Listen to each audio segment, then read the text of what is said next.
I've added my own little twist to the octopus. So see those big tentacles? I actually cut them up when it came out of the oven.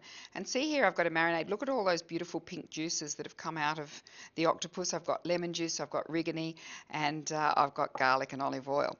So what we can do now, I just left this in there for about 30 minutes. So I'm going to pop that on the char griller.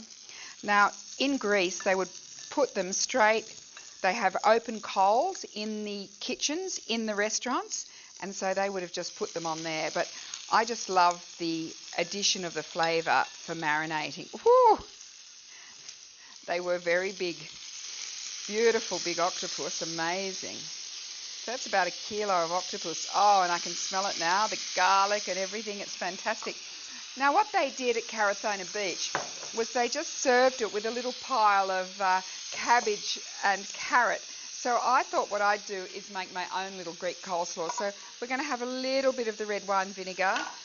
I'll pop in some pepper and some salt, and then whisk in some extra virgin olive oil, of course, just to make a little dressing. All right.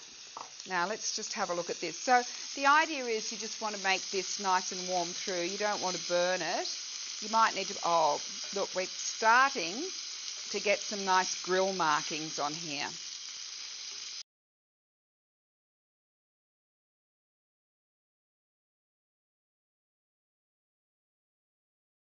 It's a good thing before we went to Carathona Beach, we'd been to Nemea, where I had had my first taste of the Aoritico wine, which is the indigenous grape variety from Nemea, and we had a lovely time there with Yanis Paraskevopoulos, and I think it's going to go really well with the octopus. It is, because it's got, you know, the octopus isn't a delicate flavour, it's quite a strong and robust flavour, so we've got a wine that's strong and robust too. So, oh, it's caramelising on the outside. Absolutely beautiful. So we can just plate that up. You can have it hot at room temperature or cold, but I've just got to let it be cool enough to eat.